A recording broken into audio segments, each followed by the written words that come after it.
திருவருட்செல்வருங்கிற படத்தில் ஒரே ஒரு சீனில் வருவாங்க. அதான் ஒரு எபிசோடில் வருவாங்க. இவங்க வந்தால் தியேட்டரே சிரிக்குது. அவ்வளோ பெருசாக வந்து நிற்கிறாங்க. அதுக்கு ஒரு பத்திரிகை விமர்சனம் இருந்துச்சு. நகைச்சுவைக்கு பஞ்சமே இல்லை. சாவித்திரி இருக்கும்போது நகைச்சுவைக்கு ஏது பஞ்சம். அப்புறம் கவர்ச்சிக்கு போகிறதுக்கு ட்ரை பண்ணாங்க. மலையாள படங்கள் நடித்தாங்க.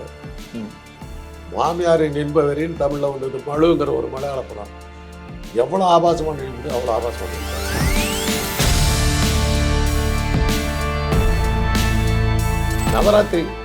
நவராத்திரியில் சிவாஜி வந்து உணர்ச்சிகளை காட்டுவார். ரியாக்ஷனில் வந்து சிவாஜி அற்புதராஜன் வந்து அற்புதங்கிற இதை காட்டுவார். அந்த அற்புதத்தை ரசித்து பார்க்குற நடிகை கேரக்டராக இவங்க வருவாங்க. அந்த அற்புதம் இவங்க முடிஞ்சது தான் தெரியும்.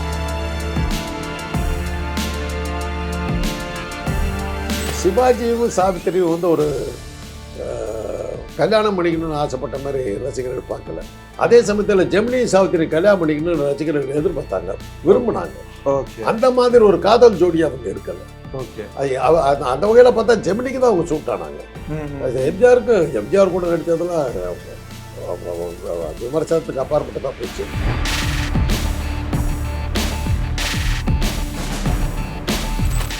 சாவித்திரி ஜெமினி கணேசனுடைய மூத்த தாரத்து மகள் 2 பேர் அவங்களெல்லாம் கூட்டிகிட்டு போயிட்டாங்க. இந்த மாதிரி தான் கூட்டிகிட்டு போய் எல்லாம் பார்த்துச்சு. அதில் அப்போது கட்டுரைகள்லாம் இருந்தது.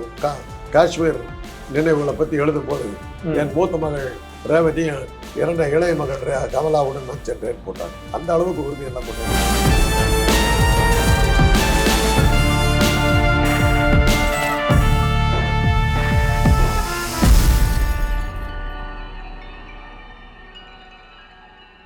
சார் வணக்கம் சார், எப்படி சார் இருக்கீங்க?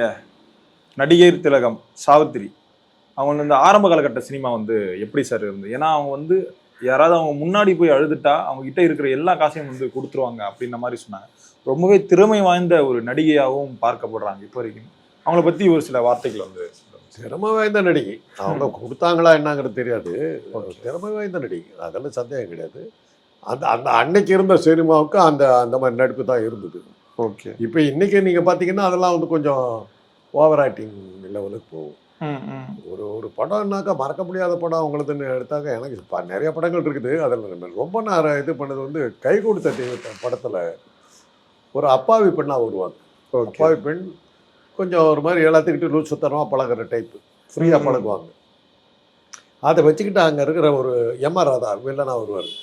அவள் ஒழுக்கம் கெட்டவன்னு சொல்லி கிரியேட் பண்ணிடுவார். ஓகே. அது அந்த ஒரு கதாநாயகனா வந்து சிவாஜி நடிப்பார். SSRக்கு தங்கையாக வருவாங்க அவங்க. அந்த அந்த இது வந்து பொண்ணு பார்க்கறதுக்கு வர்றாரு. இந்த பொண்ணை தான் பார்க்க போறாருன்னு அவருக்கு தெரியாது, சிவாஜிக்கு தெரியாது. ஓகே. அந்த இந்த இந்த பொண்ணு காரில் வருது. இவர் ஒரு காரில் வர்றாரு. ஒரு கார் கெட்டு போகுது. அப்போ வண்டியை நிறுத்தி வச்சா செக் பண்ணிகிட்டு இருக்கிறாரு. அப்போ இந்த பொண்ணு கிராஸ் பண்ணும்போது பார்த்துட்டு நிறுத்த அவசரமாக போகணுமா, கொஞ்சம் இறக்கி விட முடியுமான்னு கேட்கும்போது ஏறிக்கிங்க அப்படின்னு போகிற வழியில் பார்த்தா இவங்க காரம் கெட்டு போகுது. சரி, அதை ரிப்பேர் பண்ணுறது அது போல ஒரு மரத்தடியில் உட்காந்துருக்குறாங்க. அப்போ அந்த பொண்ணே வந்து இன்னும் யார் என்னன்னு கேட்கும்போது அந்த பொண்ணு சொல்லிக்கிட்டே வருது, இந்த மாதிரிலாம் பேசுகிறேங்க, என்னை வந்து ஒரு ஒழுக்கம் கட்டுவான்னு சொல்லி இது பண்ணுறாங்க, என்னை பார்த்தா அப்படி தெரியுதுங்களா அப்படி எல்லாம் பேசுகிறாரு. அப்படியே அந்த சீனில் சாவித்திரி ஒரு நடிப்பாங்க. அது அவர் அப்படியே நமக்கு அப்போவே அந்த கதையினுடைய திருப்புமுனே அந்த சீன். ஓகே. KS கோபாலகிருஷ்ணன் வசனம் அவ்வளோ அற்புதமாக இருப்பாங்க. அது அவ்வளோ உணர்வுபூர்வமாக பேசியிருப்பாங்க. அந்த சிவாஜி அவ்வளோ அற்புதமாக ரியாக்ட் பண்ணுவாங்க. அதனுடைய விளைவு என்ன ஆகுன்னா, போய் பார்த்தா அதே பொண்ணு தான். அவங்க வீட்டில் அது கதை கொஞ்சம் சொல்லிடுறேன் கேட்டுக்கனால விருப்பான. அதில் வர்ற மாப்பிள்ளையெல்லாம் வந்துட்டு ஒழுக்கம் கட்டுவோன்னு சொல்லிட்டு எந்திரிச்சு போகிறது ரிஜெக்ட் ஆகிறது தான் ஆகும். அவங்க அப்பா போய் சொல்கிறார், இப்போது நாகையாவை யார் ஆக்ட் பண்ணுவாங்க, எஸ் ரங்கரம் ஒருத்தன் வந்திருக்கான், அங்கே போய் எதாவது உடனே கிளறி இருக்க வந்த இந்த மாப்பிள்ளையை எதாவது பண்ணிவிடாத, அதைத்தான் பண்ண போகிறேன், சரி வா அப்படின்னு சொல்லி இந்த பொண்ணு வந்து அப்பாவே இப்படி சொல்லிட்டாரு, நான் வந்து மாப்பிள்ளை பார்க்கல, எப்படி அவன் மாட்டேன் என்ன போகிறேன், வேண்டாம் போ அப்படின்னு.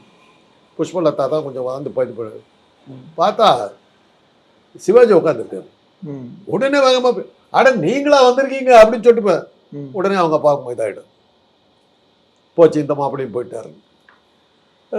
நீயான்னு நான் எதிர்பார்க்கவே இல்லை அப்படி. அது மாதிரி போகும் இந்த சீன். அப்புறம் அது சிவாஜி வந்து தனியாக பேசணும் பாடின உடனே சாவித்திரியோட அப்பா சொல்கிறாங்க சொல்லுறது இவனும் போயிட்டான், அவ்வளோதான் முடிஞ்சு போச்சு அப்படிம்பாரு. வெளில போய் அவங்க அப்பா கிட்ட எனக்கு கல்யாணம்னு ஒன்று நடந்தால் இந்த பொண்ணோட தான் அப்படிம்பார். உள்ள வந்து சொல்லுவார் அவங்க அப்பா,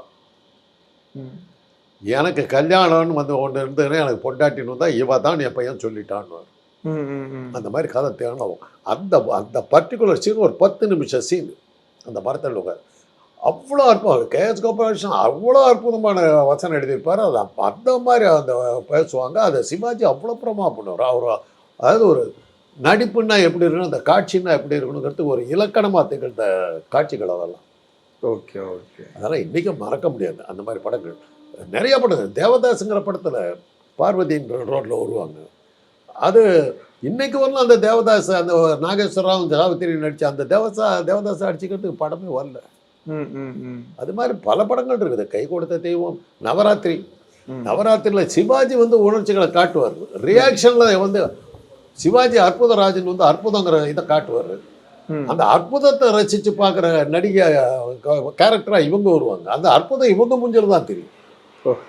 ஓகே. அது மாதிரி அது மாதிரி எவ்வளோ படங்கள் சொல்லலாம். எவ்வளோ படங்கள் சொல்லலாம். விஷயம்மா அப்படின்ன மாதிரிலாம். அது மாதிரி ஒரு நடிப்புங்கிற வரும்போது என்ன, அந்த உருவம் வந்து நம்ம தமிழ்நாட்டுக்கு தான் சரியாக இருந்தது. ஓகே. கொஞ்சம் ரோலர் மாதிரி இருப்பாங்க, பீப்பா மாதிரி இருப்பாங்க, வடிவா. அதுக்கு தகுந்த மாதிரி அந்த ரோலில் அவங்க ஆக்ட் பண்ணாங்க, நல்லா பண்ணாங்க. ஒரு இன்றைக்கும் யார் வந்தாலும் வந்து ஒரு நடிப்பு கல்லூரியிலாம் அந்த படங்களை போடுறாங்க. அதே மாதிரி அந்த காலகட்டத்தில் வந்து இந்த 3 நடிகர்கள் தான் உச்சத்தில் வந்து இருப்பாங்க. ஒன்று சிவாஜி, எம்ஜிஆர், அப்புறம் வந்து ஜெமினி. இவங்க 3 பேருடையும் தொடர்ந்து வந்து நடித்த ஒரு நடிகைன்னா அது சாவித்திரியா தான் வந்து இருந்திருக்காங்க. அது ஜெமினி சாவித்திரி நடித்த படம் முதல் எனக்கு நினைவு வந்து முதல் படம் எதுவும் ஞாபகம் இல்லை. விஷயமாங்கிற ஒரு படம் வந்து அது ஒரு அதாவது 50களில் வந்த படம். அன்னைக்கே வந்து ஒரு ஒரு பொசசிவ்னஸ், அதாவது தான் விருப்பப்பட்டவனை வந்து வேற யாரும் தொடக்கூடாதுங்கிற அந்த ஒரு இது இருக்கும் பாருங்களா, தன்னுடைய பிடியிலேயே வச்சுக்கணும்னு நினைப்பாங்க. பொசசிவ்னஸ்ன்னு சொல்லுவாங்க, தமிழ் வார்த்தை வர மாட்டேங்குது. அதை வந்து அந்த படத்தில் காட்ட மாதிரி பார்க்கவே முடியாது. கதாநாயகன் ஜெமினி கணேசன், சாவித்திரி இன்னொரு முதல் கதாநாயகி, இன்னொரு கதாநாயகி ஜமுனா வந்து ஒரு பெரிய இடத்து பொண்ணு. அந்த பொண்ணுக்கு டியூஷன் சொல்லி கொடுக்கறதுக்கு, வீட்லேயே சொல்லி கொடுக்கறதுக்கு கணவன் மனைவியாக இருக்கிற ஆசிரியர்கள் இருந்தால் பரவாயில்லன்னு அந்த அவர் பெரிய ஜமீன்தார் விளம்பரம் போடுறாரு. வேலையில்லா பட்டதாரியாக ஜெமினி உட்காந்துக்கிட்டு பார்க்கில் உட்காந்துருப்பார். அதே சமயத்தில் சாவித்திரி வேலை தேடிட்டு இருக்கிற அதை உட்காந்து பார்க்கில் இன்னொரு சைடில் உட்காந்துருக்கு. பேப்பரை பார்ப்பார், இந்த விளம்பரத்தை பார்ப்பார். 2 நாள் இது பார்க்கும்போது இந்த பொண்ணு வந்து 2 நாள் வந்து பார்க்கில் உட்காந்துட்டு போது இவருக்கே வயது பண்ணி போய் கேட்பார், நீங்களும் தினம் வர்றீங்க என்ன, நான் வேலை தேடிட்டு இருக்கிறேங்க அப்படி. 2 பேரும் ஒரே கம்பெனிக்கெல்லாம் போய் வேலை கிடைக்காம திருப்பி வர்றாங்க. அதில் பழகிடுறாங்க. பழகிட்டோடனே இந்த விளம்பரத்தை பார்த்தீங்களாங்கிறார். எப்படிங்க நம்ம என்ன பண்ண முடியும், கல்யாணம் ஆனவங்களாம் வேணுங்கிறாங்க, எனக்கு கல்யாணம் ஆகலை அப்படி, நாம் ஏன் நடிக்கக்கூடாது கணவன் மனைவியா இந்த வேலையை வாங்குறதுக்கு கான்செப்டே அப்படின்னா அந்த காலத்துலேயே 50கள்லேயே இந்த சரி அப்படின்னு சொல்லிட்டு போகிறாங்க. போனவுடனே கணவன் மனைவியாக இது பண்ணிடுறாங்க. அது வழக்கப்படி அந்த சினிமா இதெல்லாம் இருக்கு இல்லையா, அவங்க தனி ரூபு இவங்க தனி ரூபு ஒன்றா இருக்கிறது இது மாதிரிலாம் இருக்கும். அந்த ஜமீன்தார் பொண்ணு ஜெமினி கணேசன் லைக் பண்ண ஆரம்பிச்சது. ஜெமினி கணேசன் வந்து பாட்டு வாத்தியாராக வருவார், பாட்டு சொல்லி கொடுத்துட்டு வருவார். ஓகே. அதில் பழக தெரிய வேணும், உலகில் பார்த்து நடக்க வேணும் பெண்ணேன்னு ஒரு பாட்டு வரும். அந்த பாட்டுக்கு அந்த பொண்ணு ஆடும். சாவித்திரி ஒரு இதை காட்டுவாங்க பாருங்க, நம்ம ஆளை பிடிச்சிடுவா போல இருக்காங்கிற. அப்போதான் இவங்க அந்த அந்த காதல் உருவாக ஆரம்பிக்கும், இன்வால்மெண்ட் வர ஆரம்பிக்கும். ஜெமினியை விட்டுறக்கூடாதுன்னு அந்த பொசசிவ்னஸ், தனக்குரியவனை இன்னொருத்தி எடுத்துகிட்டு போகிறாங்கிற அந்த இது வந்து அவ்வளோ அற்புதமாக பண்ணியிருப்பாங்க. அதெல்லாம் மறக்க முடியாத படங்கள். இதெல்லாம் நினச்சி பார்க்கணும். அதே மாதிரி மனம் போல் மாங்கல்யம், அப்புறம் அவங்களுடைய படங்கள் நிறையா இருந்தது, அதெல்லாம் சொல்லிக்கிட்டே போகலாம். இப்போ அதே மாதிரி சிவாஜிக்கு வந்து ஜோடியாகவும் நடிப்பாங்க, தங்கச்சியாகவும் நடிப்பாங்க. பாசமல்ல தங்கச்சி மக்கள் வந்து எப்படி சார் ஏற்றுக்கிட்டாங்க? அது பாசமல்ல தங்கச்சியாக வந்தாங்க. அந்த கேரக்டர் அந்த மாதிரி. இப்போ நமக்கே தெரியல, இந்த படத்தில் வந்து ஜோடியா நடிச்சிருக்காங்க, இப்போ தங்கச்சியா வந்து சிவாஜியும் சாவித்திரியும் வந்து ஒரு கல்யாணம் பண்ணிக்கணும்னு ஆசைப்பட்ட மாதிரி ரசிகர்கள் பார்க்கல. அதே சமயத்தில் ஜெமினி சாவித்திரி கல்யாணம் பண்ணிக்கணும்னு ரசிகர்கள் எதிர்பார்த்தாங்க, விரும்பினாங்க. ஓகே. அந்த மாதிரி ஒரு காதல் ஜோடி அவங்க இருக்கல. ஓகே. அந்த வகையில் பார்த்தா ஜெமினிக்கு தான் அவங்க சூட் ஆனாங்க. எம்ஜிஆர் கூட நடித்ததெல்லாம் விமர்சனத்துக்கு அப்பாற்பட்டு தான் போயிடுச்சு. அதில் தான் அவர் கொஞ்சம் மோசமான நடிகைங்கிற பேரெல்லாம் அந்த அவர் படத்தில் நடித்த படம் தான் வர ஆரம்பிச்சு. வேட்டைக்காரன் படம் விமர்சனக்காரர்கள் கண்ணா பின்னா அசிங்கமாக பேசப்பட்டுச்சு. என்ன மாதிரி சார் அது? கொஞ்சம் அந்த காலத்துக்கு அது ஓவர் செக்ஸ். ஓ, அது மாதிரிலாம் இருந்தது. அது ஒரு பத்திரிகையில் விமர்சனம் எழுதியிருந்தாங்க. முதல் பாதியில் ஜெமினி கணேசன் மனைவி சாவித்திரின்னு போடாமல், அப்போ ஜெமினி கல்யாணம் விட்டாங்க. ஜெமினி கணேசன் மனைவி சாவித்திரி இந்த படத்தில் முதல் பாதியில் அனுபவிப்பது போகம், பிற்பாதியில் அனுபவிப்பது சோகம் அப்படின்னு. போகங்கிற அளவுக்கு அந்த வார்த்தைகள் போடுற அளவுக்கு அன்னைக்கு இருந்த காலத்தில் அந்த அளவு சொல்ல அளவுங்கிறதா இருந்தது. அதே மாதிரி அந்த காலகட்டத்தில் வந்து அதிகம் பேசப்பட்ட ஒரு காதல் ஜோடினா அது வந்து ஜெமினியும் வந்து சாவித்திரியும் தான். எப்படி இந்த காதல் வந்து அவங்களுக்குள்ள உருவாச்சு? ஏன்னா இந்த ஜெமினி ஸ்டுடியோக்கு வரும்போது உனக்கு நடிக்கவே தெரியலமா, நீ கிளம்புமான்னு சொன்ன ஜெமினி வந்து எப்படி வந்து அவங்களே வந்து இந்த காதலிச்சு திருமணம் வந்து பண்ணாரு? அந்த விஷயமா படத்திலிருந்து அவங்களுடைய ஜோடி ரொம்ப பொருந்தி போச்சு. அதுக்கப்புறம் வந்து விஜயா வாகினி எடுத்த படங்கள் குணசுந்தரி கதை, இந்த மாதிரி நிறைய படங்கள் வந்தது அவங்க எடுத்தது. அப்புறம் மனிதன் மாறவில்லை, அப்புறம் வந்து என்ன கடன் வாங்கி கல்யாணம், இந்த மாதிரி படங்கள்லாம் எல்லாத்திலுமே அவங்க 2 பேரும். தெலுங்குல வந்து நாகேஸ்வரம் ஹீரோ ஒருவர், தமிழில் ஜெமினி வருவார். இதில் வந்து தொடர்ந்து அவங்க ஜோடியாக நடிச்சுக்கிட்டே வந்தாங்க. அது வந்து ஒரு அளவுக்கு வந்து அவங்க ஜோடி ரொம்ப பொருந்தி போச்சு. மனம் போல் மாங்கல்யம் போன்ற படங்கள்ல ரொம்ப பொருந்தி போச்சு. ஆக அதில் வந்து அவங்க 2 பேர்த்தையும் ஒரு மாதிரி கணவன் மனைவியாகவே ரசிகர்கள் பார்க்க ஆரம்பிச்சிட்டாங்க.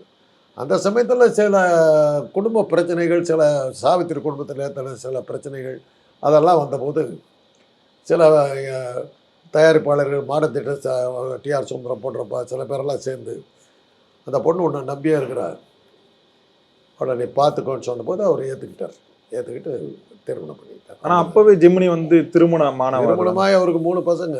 Okay okay. மூணாவது 3 பொண்ணு பிறந்துடுச்சு அவருக்கு.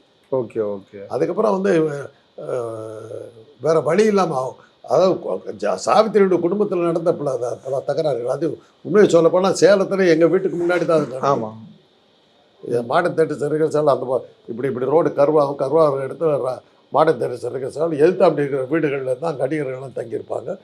எங்கள் பங்களாவுக்கு நேர் எதிர் வீட்டில் சாவித்திரியும் அவங்க அப்பாவும், சாவித்திரி அவங்க அக்கா குண்டூர் மாலத்தின் பேர், அவங்க அப்பா சௌத்ரி, இவங்க 3 பேர் தங்கியிருப்பாங்க. அந்த சௌத்ரி வந்து அந்த ஊர் ஜனங்கிட்ட ரகலைக்கு போயிட்டார், அடிக்கிறது விட்டார். இந்த பொண்ணு பயந்து ஓடி வந்துருச்சு, எங்கள் வீட்டுக்கு தான் ஓடி வந்துருச்சு.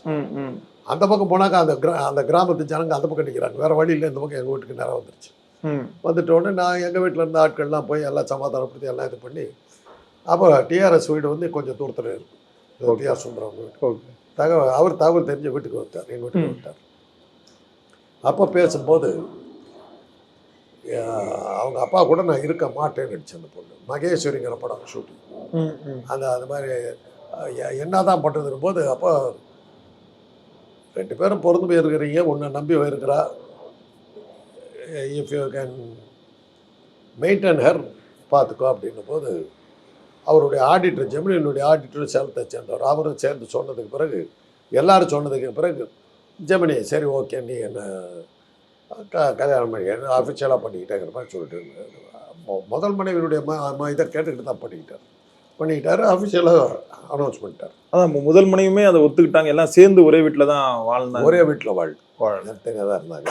ஆனால் எல்லாமே வந்து அந்த மூத்த தாரத்தினுடைய பெண்கள் மேலே அவங்க அவ்வளோ பாசமாக இருந்தாங்க. Okay okay. அது அப்போ தான் அந்த தேன்நிலவுங்கிற படத்தில் ஒரு செமினி ஆக்ட் பண்ணார். காஷ்மீருக்கு போகும்போது சாவித்திரி, ஜெமினி கணேசனுடைய மூத்த தாரத்து மகள்கள் 2 பேர் அவங்களெல்லாம் கூட்டிகிட்டு போயிட்டாங்க. இந்த மாதிரி தான் கூட்டிகிட்டு போய் எல்லாம் பார்த்துக்கிச்சு. அதில் அப்போது கட்டுரைகள்லாம் இருந்தது, காஷ்மீர் நினைவுகளை பற்றி எழுதும்போது என் மூத்த மகள் ரேவதி, 2 இளைய மகள் கமலாவுடன் நான் சென்றேன்னு போட்டாங்க. அந்த அளவுக்கு உரிமையெல்லாம் கொண்டாடிட்டாங்க. அப்புறம் வழக்கப்படி வர்ற சங்கலத்தி சண்டை எல்லாம் வந்தது, எல்லாம் அதில் பிரிஞ்சு போயிட்டாங்க. அதான் சார், இப்போ இவ்வளோ நெருக்கமாக இருந்த ஜெமினியும் சாவித்திரியும் வந்து எங்கே வந்து பிரிகிறாங்க? சாவித்திரியோட ஃபீல்ட் அவுட்டு காரணமே ஜெமினின்னு வந்து ஒரு குற்றச்சாட்டை இப்போ வரைக்குமே வச்சுட்டு தான் இருக்காங்க. அது அந்த மகாநடிங்கிற படத்தில் அயோக்கியத்தனம் பண்ணானுங்க. ஓ, மகாநடி அந்த படத்தில் காட்டினது பூரா ஜெமினியை வில்லனா காட்டினாங்க, அயோக்கியத்தனம். நடந்தது ரிவர்ஸ். ஓ ஒரு சீசனில் வந்து ஜெமினிக்கு மார்க்கெட் ஃபுல்லாக போயிடுச்சு, ஓகே. சாவித்திரிக்கு தான் மார்க்கெட். அந்த நேரத்தில் சாவித்திரி ஒரு சைடில் பண்ண ஆரம்பிச்சிடுச்சு, ஓகே ஓகே. மதிக்கிறது இல்லை. ஜெமினி சாவித்திரி பார்க்க போகணுன்னா சில பேருடைய சில பேர்த்துக்கிட்ட பர்மிஷன் கேட்டுக்கிட்டு போகிற மாதிரி ஆயிடுச்சு. ம் ம் ம் ம் பொங்கலுக்கு பொங்கல் வந்து சாவித்திரி வீட்டில் தான் அவர் கொண்டாடுவார். ம் அந்த பொங்கலுக்கு சாவித்திரி வீட்லேயே இல்லை.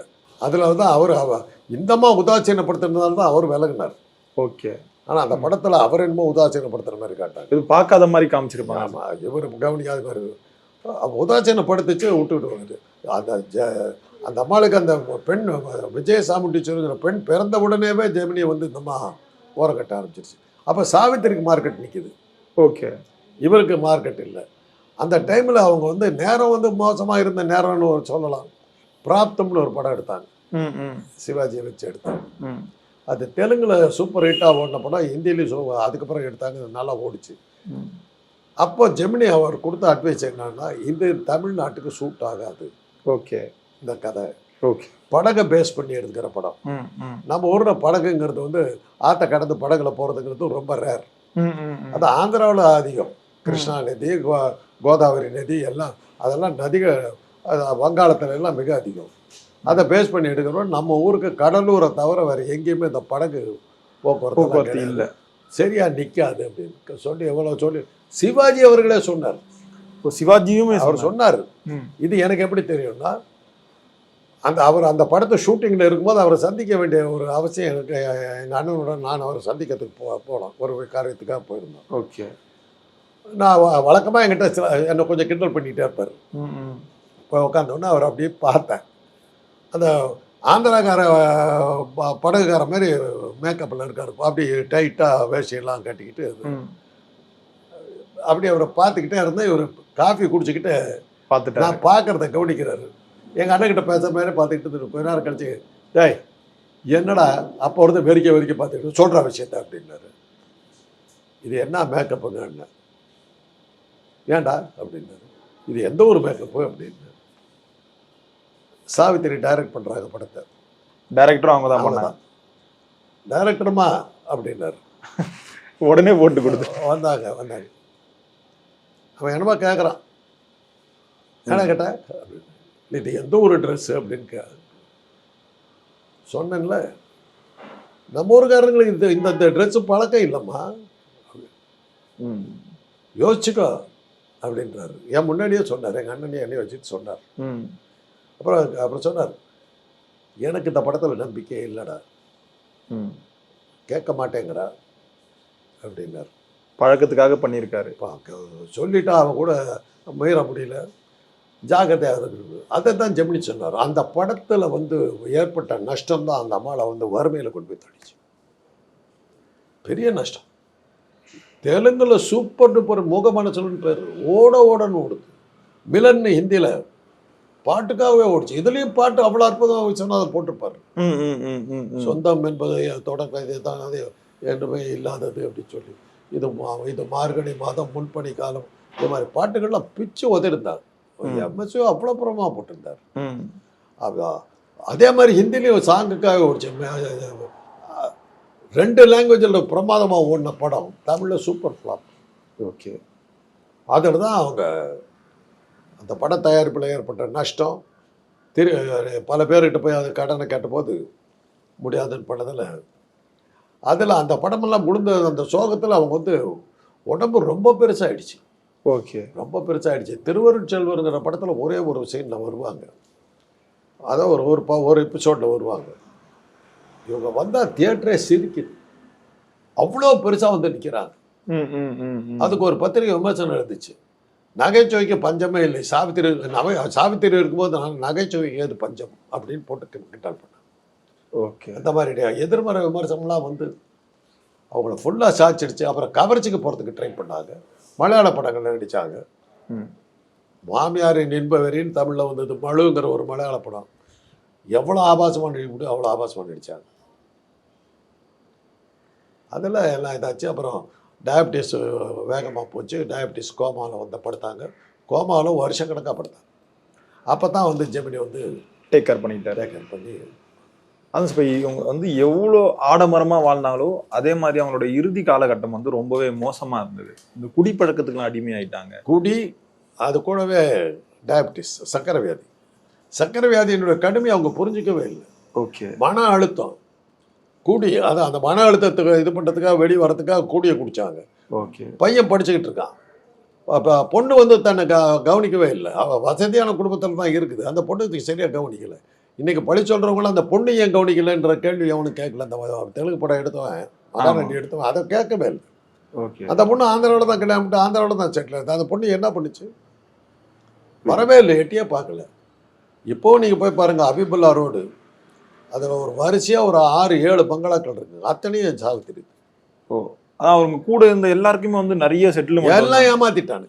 சொந்தக்காரன் பூரா ஏமாற்றி அத்தனை பேரும். அந்த வீடுகளுக்கெல்லாம் போனீங்கன்னா இப்போ அதெல்லாம் இருக்குதான்னு தெரியல. சாவித்திரி படம் வச்சு மாலை போட்டு வச்சுருப்பானுங்க. ஓகே. பேர் மட்டும் இருக்கு, சாவித்திரி அவங்க வீடு. அந்த மாலை அவங்க எல்லாம் எட்டு கூட பார்க்கல. பழியெல்லாம் தூக்கி ஜெமினி வேலை போட்டாங்க. ஓகே. அப்புறம் கடைசியில் வந்து ஜெமினி தான் அவர் தான் பார்த்துக்கிட்டார். கடைசியில் மருத்துவ வைத்தியம்லாம் இது பண்ணி ஈமக்கிரியெல்லாம் அவர் தான் பண்ணார். மகனை வந்து அதை சதீஷன் பேர் வீட்டில் கொண்டு வச்சுக்கிட்டார். வீட்டில் கொண்டு வச்சு அவனை என்ஜினியர் ஆக்கி அமெரிக்காவில் செட்டில் ஆகிட்டார். திருமணம்லாம் பண்ணி வெளிநாட்டுக்கு அனுப்பிச்சிட்டார். ஓகே. ஓகே. அதுக்கு டேக் ஓவர் பண்ணார். அந்த விஜய் சாமுண்டீஸ்வரி எட்டி கூட பார்க்கல. சாவித்திரி பற்றி தெரியாத பல விஷயங்கள் சொல்லியிருக்கீங்க சார். ரொம்ப நன்றி சார். நன்றி சார்.